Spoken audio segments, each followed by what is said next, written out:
안녕하세요. 금지 옥엽으로 키운 하나밖에 없는 딸을 잃고 죽지 못해 살아온 69살 먹은 할머니입니다. 저는 같이 공장에 다니던 친한 언니의 주선으로 남편을 만나고 19살에 식을 올렸습니다. 남편도 공장에서 일하는 사람이었는데 조용하고 무뚝뚝하지만 그래도 성실하고 다부진 면이 있어서 의지하며 살았었네요. 저에게도 나이 차이가 많이 나는 친오빠가 있기는 했지만 저희 오빠는 제가 어렸을 때 바다로 가 뱃사람이 되어 마주친 적이 별로 없어요. 아버지는 제가 어릴 적에 일찍 돌아가셨고요. 그렇다 보니 큰오빠가 생계를 책임지겠다고 그렇게 집을 나서게 된 거죠. 저희 어머니도 큰오빠가 바다로 가겠다고 했을 때 처음에는 난리 하셨어요. 하지만 늙으신 어머니의 딸린 동생들 생각하면 오빠도 어쩔 수 없었겠죠. 그래서 막내였던 저는 아버지에 대한 기억도 오빠에 대한 기억도 별로 없습니다. 그렇다 보니 남자가 어떤지 연애가 뭔지도 잘 몰랐고요. 남편도 숙맥이었죠. 그때는요. 그때는 다 숙맥이지 않았냐고 하시는데 그래도 그때도 나름 잘 나가고 인기 많은 사람들이 있긴 있었거든요. 그런데 저나 제 남편이나 그런 부류는 아니었죠. 오죽하면 공장에서 언니가 이렇게 말하면서 엮어줬다니까요. 둘이 성격도 비슷하니 잘 어울릴 것 같아. 둘이 만나봐. 이랬다니까요. 남편이나 저나 거의 등 떠밀리다시피 만나게 되었고 남녀가 만나다 보면 결혼하는 건가 보다 하는 생각에 자연스레 결혼하게 되었죠. 워낙에 말수가 없던 사람이라 집안이 어떤지도 모르고 결혼했어요. 그런데 결혼하고 나서야 알았죠. 어떤 사람이었는지를요. 남편의 집안은 아들이 귀한 집안이었는데 시어머니가 특히 아들을 그렇게 바라셨어요. 그런데 제가 결혼한 지 얼마 되지 않았는데 바로 임신을 하니까 시댁에서 거의 경사가 났다는 식으로 반겨주셨고 정말 잘 챙겨주셨어요. 임산부는 움직이는 거 아니다. 가만히 앉아 있거라. 애 나오면 그때 우리가 시키마. 하시면서 부엌에는 얼씬도 못하게 하셨죠. 그런데 출산을 하자마자 시댁 식구들의 태도가 싹 바뀌었습니다. 왜냐하면 제가 딸을 낳았거든요. 여자가 몸 관리를 못해서 딸을 낳았다느니 살림을 못하면 애라도 잘 낳아야 되는데 꼬락서니 보아하니 답답하게 생겼다느니 귀한 아들 잘못 장가 보냈으니 니네 집에서 시댁에 돈 좀 보내라고 그거라도 받아야 속이 덜 뒤집어지겠다느니 생전 듣도 보도 못한 온갖 구박을 겪었습니다. 그런데 더 힘들었던 건 남편의 태도였어요. 남편은 시댁의 논리에 세뇌를 당해서 저는 이미 못되고 못나고 무능력한 사람이 되어 있었죠. 남편은 점점 저를 멀리하고 어느 순간부터는 거들떠도 안 봤어요. 공장은 낮 시간조, 밤 시간조 이렇게 두 개의 조가 번갈아 가면서 돌아가는 구조였는데 저는 아이를 낳고는 일을 그만두었어요. 그래도 공장 일이 어떻게 돌아가는지 알고 있기 때문에 출퇴근 시간이라던가 하는 일들은 다 뻔한 건데도 남편은 그 알만한 시간들에 맞춰 생활하지 않았어요. 혼자 일을 더 하는 건지 누구랑 교제를 한 건지 제가 남편의 일정을 알 수 없게 행동을 하더라고요. 그러더니 어느 순간부터는 낮 시간에 일하고 들어와야 하는 일정인데도 들어오지 않았고요. 밤 시간에 일하면 새벽에 들어와야 하는데 출근하기 직전에 들어와 씻고만 나가는 때도 많더라고요. 당연히 수상했죠. 하지만 의심하거나 추궁하지는 않았습니다. 시댁으로 인해 부부 사이는 서먹서먹할지라도 제가 지 새끼를 낳았는데 애한테 매정하게 굴 리가 없다고 생각했죠. 그래서 더 열심히 일하려나 보다 싶었네요. 하지만 그런 생활이 3년인가 지속되더라고요. 마주칠 일 없으니 당연히 사이는 멀어졌고 어쩌다 제가 말이라도 걸려고 하면은 짜증부터 내더군요.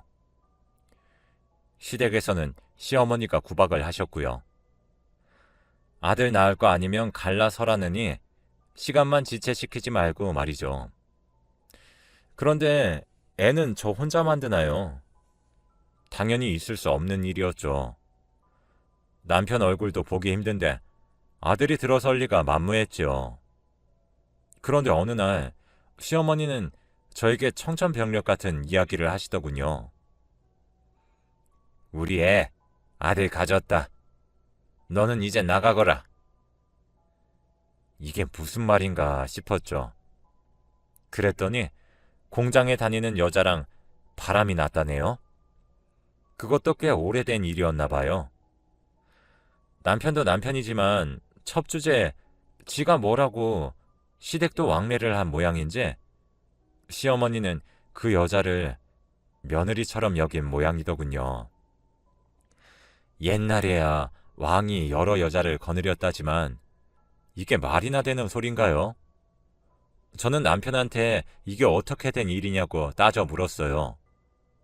그랬더니만 한다는 소리가 가관이더군요. 어머니가 하신 말씀이 맞아.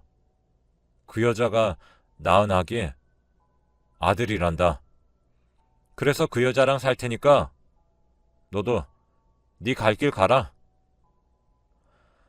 하루아침에 쫓겨난 신세가 되고 저는 4살 된 딸을 업고 길바닥에 나앉았습니다. 친정에는 차마 갈 수가 없겠더라고요. 딸이 이런 푸대접을 받고 쫓겨난 걸 엄마가 아시면 얼마나 속상하시겠어요. 그래서 친정에도 발길을 끊었습니다. 그리고는 기사식당에 숙식 제공되는 곳이 있다기에 전화를 걸어 물어보았죠. 부엌 옆에 방이 있어서 일하다가 힘들면 쉬기도 하고 24시간 운영되다 보니까 직원들이 번갈아가며 눈붙이는 곳이 있다고 하더라고요. 남자, 여자 이렇게 나누어진 공간이 2개나 있으니 숙식은 걱정 없다는 말에 당장 제가 일할 수 있으니 시켜만 달라고 했죠. 그리고 일을 시작하는 첫날 저는 겁없이 아기를 업고 그 식당에 찾아가 부엌으로 들어갔습니다. 손님으로 생각했던 사장님은 곧바로 부엌으로 향하는 저를 보시고는 화들짝 놀라셨죠. 아니, 일을 하겠다는 사람이 애를 데리고 오면 어떡합니까? 사장님, 정말 죄송해요. 그런데 제가 애가 있다고 하면은 사장님이 저를 직원으로 써주지 않으실 것 같아서 염치불구하고 이렇게 왔습니다. 제발 저 좀 일할 수 있게 해주세요. 사장님은 기겁을 하셨지만 제 딱한 사정을 들으시고는 알았다고 하시더라고요.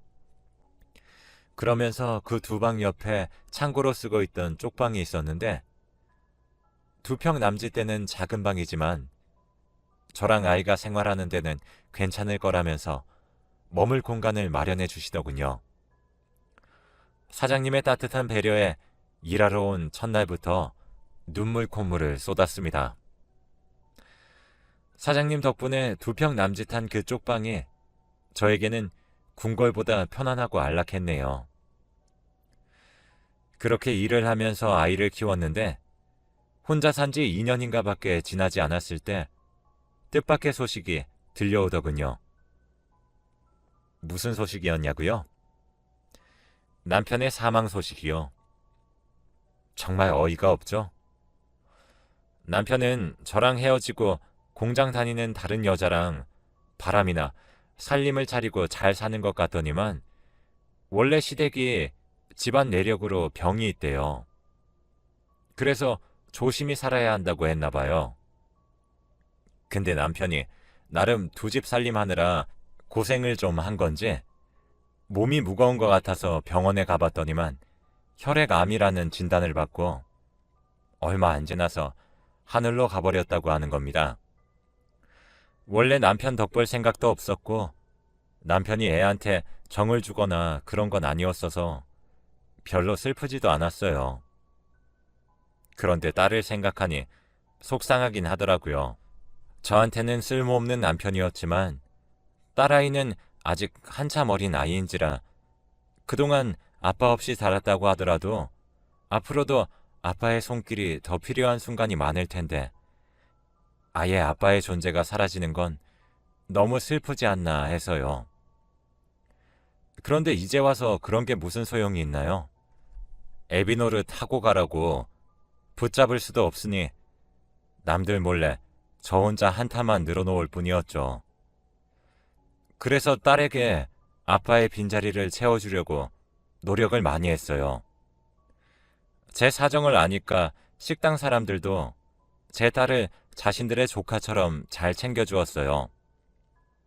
그래서 저는 염치불구하고 딸에게 말했었죠. 아빠 대신에 식당 삼촌들이랑 배달 삼촌들이랑 사장님이 아빠처럼 항상 지켜주고 있으니 걱정 말아라. 알았지? 그래서 그런지 딸도 식당에서 사람들을 잘 따르면서 잘 지냈어요. 돈을 모아서 집을 마련하기까지는 상당히 오랜 시간이 걸리더군요. 여자 혼자서 애 키우는 게 쉽지 않은 건 사실이지만 딱히 돈 쓸 곳이 많지 않았기 때문에 기를 쓰고 돈을 모은 것도 있었죠. 딸아이가 자랄수록 자신의 방도 필요할 거라는 생각 때문에 아끼고 아껴서 집 살 날만 손꼽아 기다렸어요. 그때는 요즘처럼 애를 맡길 곳도 없으니까 저는 가게에서 모든 걸 해결했죠. 다행히 같이 일하는 사람들이 저 대신 번갈아 애랑 놀아주고 이것저것 공부도 시켜주고 그랬네요. 그렇게 애가 중학교 2학년인가까지 꽤 오랜 시간을 식당 쪽방에서 살았습니다. 그리고는 방 2개 딸린 집을 사서 이사를 했네요. 이사를 해도 저는 그 식당에서 계속 일을 했죠. 사장님은 제가 쪽방에서 살다가 나가는 게 좋은 일이긴 한데 그래도 멀리 보낸다고 생각하니 아쉽다고 하시더군요. 그러면서 이사 선물로 이삿짐 센터 비용과 여러 가지 살림살이를 보태주셨습니다. 딸아이는 공부를 엄청 잘하거나 뭔가 눈에 띄는 소질이 드러나거나 한 건 아니었지만은 그래도 특별한 말썽 없이 잘 컸어요. 별 투정도 없길래 사춘기도 없나 보다 했죠. 제겐 착하고 예쁘고 속도 안 썩이는 귀한 딸이었어요. 그런데 그렇게 착하고 예쁘기만 하던 딸아가는 고등학교를 졸업하자마자 결혼을 하겠다고 청천벽력 같은 말을 꺼내더군요. 처음으로 딸아이에게 크게 화를 냈네요. 그랬더니 딸이 그러더라고요. 왜 내 인생을 엄마 마음대로 하려고 해? 엄마가 고생하면서 살았으니까 넌 고생시키지 않으려고 하는 거야. 엄마가 고생했다고 해서 나도 고생할 거라는 것은 완전히 엄마 생각이잖아. 내가 잘 살 수도 있잖아. 결혼은 정말 신중해야 하는 거야. 아빠가 그러지만 않았어도 네가 그렇게 힘들게 자라지 않았을 거니까. 오히려 엄마의 그런 생각이 나를 더 힘들게 했을 거라는 생각은 안 해? 저는 처음으로 딸아이의 의견을 반대했습니다. 아무리 그래도 졸업하자마자 결혼을 하는 건 결혼에 성공할 확률보다 실패할 확률이 더 크다고 생각했어요. 어리니까 감정적일 수 있다고 생각했으니까요. 게다가 딸이 결혼하겠다고 하는 남자도 딸과 동갑이었으니 둘 다 20살인 거였죠. 둘 다 어리고 아직 경제적인 능력도 없는데 무턱대고 허락해달라고 하니 저는 답답한 노릇이었죠. 물론 그 남자의 부모도 마찬가지였겠죠.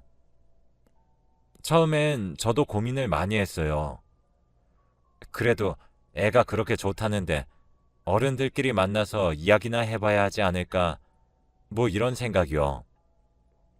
그런데 한편으로는 그런 생각이 들더라고요. 부모들끼리 만나서 상의하겠다는 것 자체가 어느 정도 해결 방안을 찾아보자는 것인데, 그럼 애들 입장에서는 같이 극복해 나가자는 긍정적인 의사로 받아들일 수 있겠구나, 그런 생각을 하니 그 남자의 부모 얼굴을 보면 안 되겠다는 생각이 들더라고요. 그리고 저에게 먼저 연락이 오거나 한 것도 아니었고요. 그래서 끝까지 안 된다고 말했죠. 그런데 딸은 제가 반대한다는 이유로 저와 거리를 두려고 했어요. 방 안에서 나오지 않으려고 하더라고요. 잘 설명하려고 했지만 딸아이는 제 말을 들으려고조차 하지 않았고, 저와 생활 패턴을 반대로 하는 등 저와는 전혀 마주치지 않으려 했습니다. 제가 식당에 아침 근무를 하러 나갔다가 저녁 때쯤 들어오면 딸은 제가 집에 오자마자 밖으로 나갔습니다. 밤에 나갔다가 새벽에도 들어오지 않았고 어디서 밤을 꼬박 새우다 오는 건지 아침에 제가 출근하러 나가면 그제서야 들어오더라고요. 정말 미칠 노릇이었죠. 남편과 이혼했을 때보다 딸과 그렇게 지내는 시간이 더 힘들었을 정도니까요. 폭삭 늙는다는 느낌이 뭔지 정말 확실히 알겠더군요. 그렇게 3년을 딸과 말도 안 하고 지냈습니다. 그런데 어느 식당으로 건장한 청년이 들어오더라고요. 정중하게 저를 찾으면서 인사드리고 싶다고 하더라고요. 누구냐고, 무슨 일로 찾아오셨냐고 물었죠. 그랬더니 딸이 알려줬다고 하면서 제 딸과 결혼하고 싶다고 하더라고요. 그 남자는 무슨 일을 하고 있고 어떻게 살아왔는지 차분하게 설명해 주더군요. 그 남자는 조그마한 가게를 운영하고 있는 사람이었는데 딸아이와는 13살이나 차이가 난다고 했습니다. 나이가 어린 남자와 20살이 되자마자 결혼을 하겠다고 했던 것도 싫었지만 이번엔 나이가 많은 남자와 결혼을 하겠다고 하니 그것도 마음에 걸리더군요. 그런데 그것보다 더 마음에 걸렸던 건 그 남자의 성장 환경이었습니다. 그 남자는 자신이 고아라고 하더군요. 아주 어릴 적에 부모님이 이혼을 했고 둘 다 아이를 키우지 않겠다고 하여 부모로부터 버려졌다고 해요. 그래서 외할머니 손에 자랐는데 할머니가 중학교 때 돌아가시고 나서는 혼자 생활했다고 하더군요. 사연을 듣고 보니 이 남자도 안쓰럽긴 한데 그래도 부모도 없는 사람과 결혼을 시킬 생각을 하니까 그것도 또 갑갑하더군요. 저도 형편이 여유로운 편은 아니니까요. 그래도 저는 허락해 주었습니다. 많은 이야기를 나눈 건 아니었지만 그래도 저도 나름 나이를 먹고 사회생활을 하다 보니까 사람을 보는 눈이라는 게 생겨나잖아요. 그런데 그 사위가 될 사람은 저에게 싹싹하게 굴거나 하는 것은 아니더라도 제 딸을 고생시킬 것 같지는 않더라고요. 그래서 예비 사위에게 말했습니다. 자네가 오랜 시간 동안 고아로 자라서 힘들었겠지만 앞으로는 내가 자네의 마음의 짐도 좀 덜어줄 테니 부담 갖지 말고 한 식구가 되어봅시다. 그렇게 결혼을 허락하니 딸도 다시 돌아왔습니다. 그동안 속 썩여서 미안하다고 하면서 저를 부둥켜 안고 울더군요. 딸이 다가오니까 그동안 속상했던 일도 마음이 많이 풀렸고 딸을 이해하려는 노력도 생기게 되더라고요. 그렇게 결혼식을 준비했고 신혼집을 알아보고 있는데 예비 사위가 그래도 나이가 있어서 준비를 잘 해놓은 모양이더라고요. 본인 명의로 된 집이 있으니 집은 걱정 안 하셔도 된다고 하더군요. 그나마 한시름 덜었네요. 딸의 결혼식을 마치고 딸과 사위는 신혼여행을 갔습니다. 딸을 보내놓고 혼자 덩그러니 집에 있는데 기분이 이상하더라고요. 결혼식 날만 해도 괜찮았는데 갑자기 뭐랄까 마음 한켠이 텅 빈 느낌이더라고요. 신혼여행을 갔다가 집으로 오는 것이 아니니 이제 딸이 쓰던 작은 방은 비어있게 되겠구나. 이런 생각에 괜히 눈물이 나오는 거 있죠? 아무튼 그렇게 둘을 보내놓고 저는 혼자 씩씩하게 잘 생활했습니다. 가끔 외롭고 힘들 때면 가게 쪽방에서 자고 오긴 했지만요.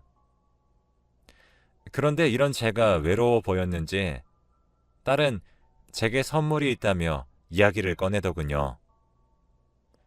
무슨 선물인가 하니 바로 손주 소식이었습니다.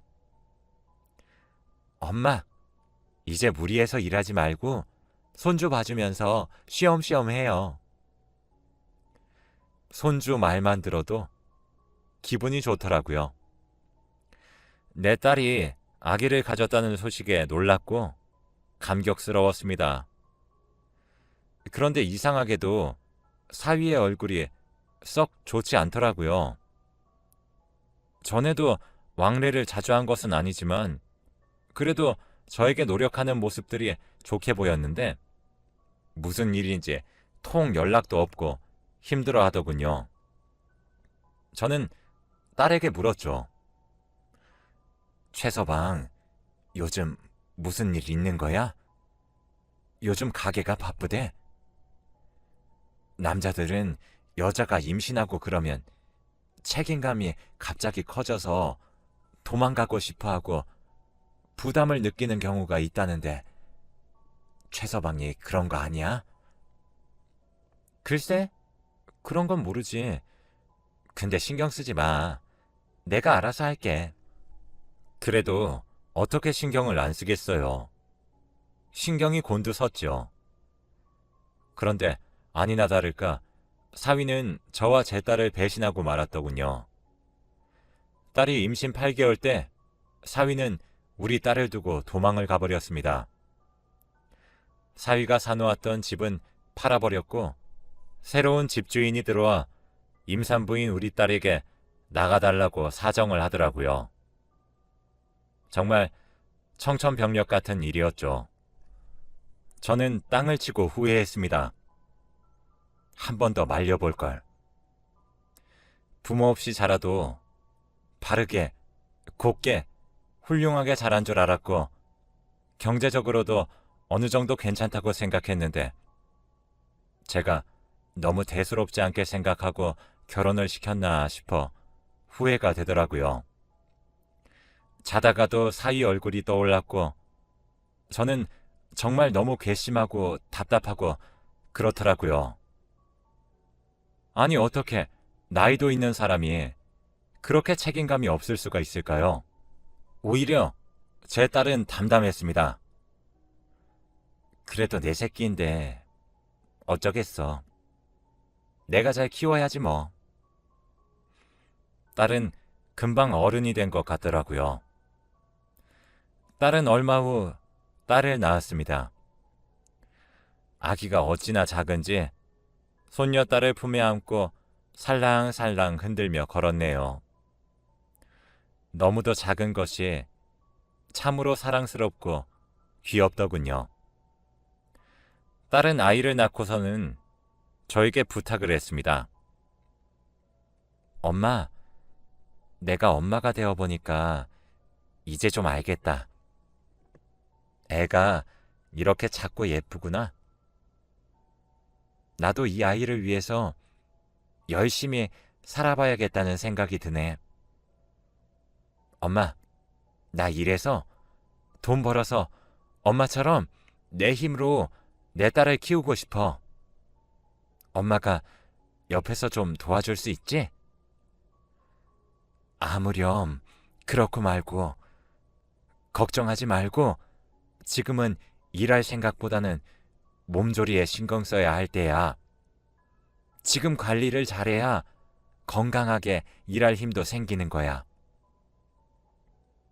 하지만 딸은 뭐가 그리 급했는지 저에게 갓난쟁이 딸을 맡겨놓고 세상을 떠나고야 말았습니다.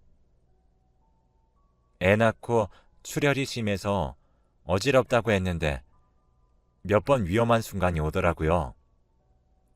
그래도 딸이 어리니까 괜찮지 않을까 싶었는데 딸은 갓난쟁이 딸을 두고 그렇게 가버렸습니다. 정말 뭐라 말할 수 없을 정도로 생각만 해도 심장이 찢어지는 듯하고 가슴이 아프고 저려옵니다. 세상이 다 원망스럽더라고요. 왜 나한테만 이런 시련이 닥치는 건가?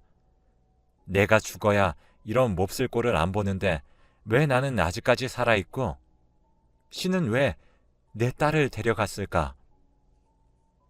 너무나도 세상이 원망스럽더라고요. 그리고 딸을 이렇게 만든 사위가 너무 원망스러웠습니다. 저는 약 2달간의 수소문 끝에 사위를 만날 수 있었고 사위는 제 이야기를 듣고는 차마 고개를 들지 못하더군요. 저는 손녀딸을 건네며 그래도 아빠이니 안아보라고 했습니다. 그랬더니 사위는 자기 딸을 안고 눈물을 흘리더군요. 저에게 며칠만 시간을 달라고 하면서 아기를 돌보면 안 되겠냐고 하더라고요. 피부치니까 당연히 그래도 된다고 했죠.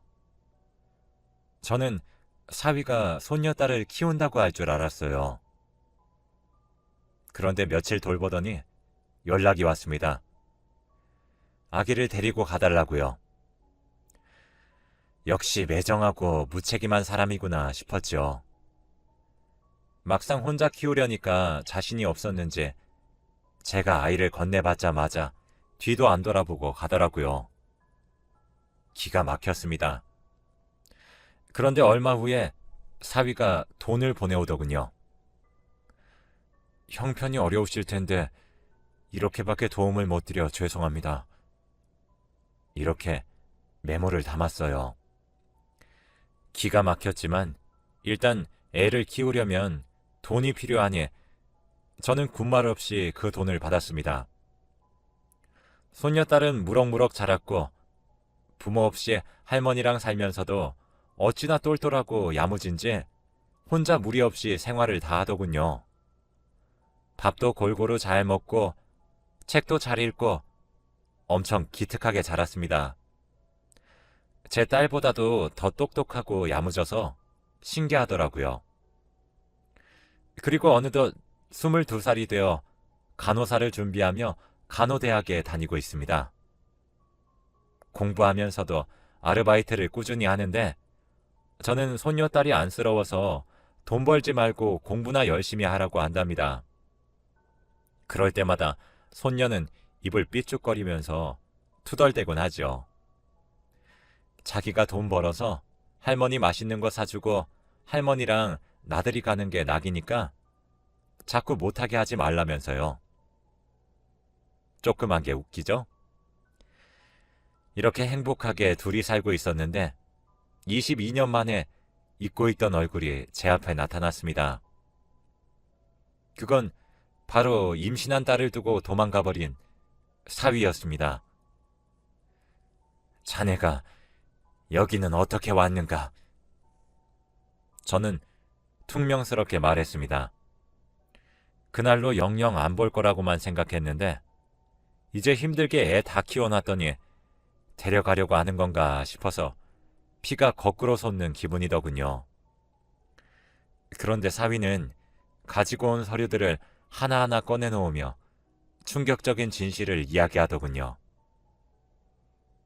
장모님, 지금부터 제가 하는 말을 잘 들으셔야 합니다. 사위의 표정은 사뭇 진지했습니다. 무슨 말을 하려고 그러는지 덜컥 겁이 나더군요.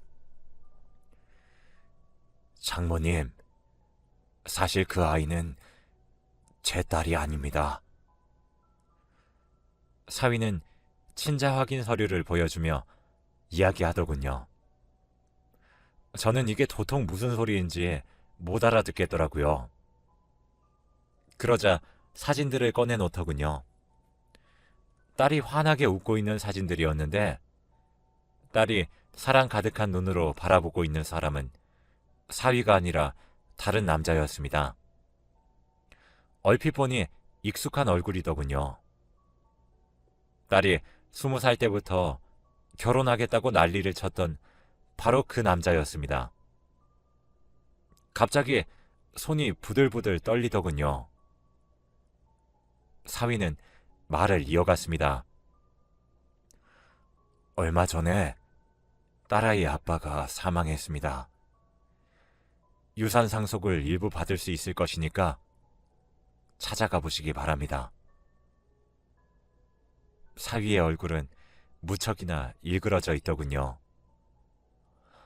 제 딸은 사위를 만나기 이전부터 계속 그 남자와 교제를 해왔었는데 사위를 만나면서도 그 관계를 이어가고 있었던 거였다는 사위의 말에 저는 무척이나 혼란스러웠습니다.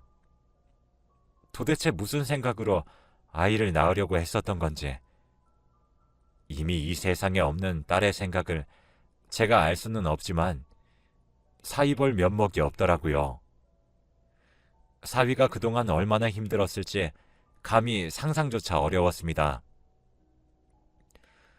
장모님, 제게 친어머니처럼 따뜻하게 대해주셨는데 제가 견딜 수 없다는 이유로 장모님에게까지 크나큰 상처를 드려 죄송합니다. 저를 용서하지 않으셔도 됩니다. 사위는 울면서 어렵게 말을 이어가더군요. 아내의 불륜남이 죽을 때까지 딸의 존재를 모르게 하는 게 최고의 복수라고 생각하면서 살아왔다고요. 그런데 이제는 다 끝났다고 하면서 힘없이 자리에서 일어나 나가버리더군요. 저는 뛰어가 사위의 손을 잡으며 말했습니다. 자네, 나는 어리석게도 그동안 자네를 원망하며 살았네. 네, 자네를 용서하겠네. 아니지, 자네는 잘못이 없네. 다 내 잘못이네. 내가 자식을 잘못 키웠으니 내 딸을 용서해 주게나. 사위는 고개를 떨구며 가버렸습니다.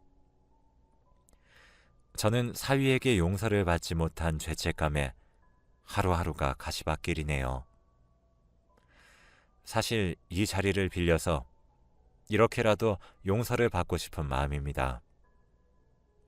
우리 사위가 이 사연을 듣고 변명 같지만 제가 힘들게 여태껏 살아온 인생 이야기를 들으면서 조금이나마 저를 헤아려 주기를, 노인에 대한 분노를 조금이나마 덜어주기를 부탁하는 마음입니다. 긴 이야기 들어주셔서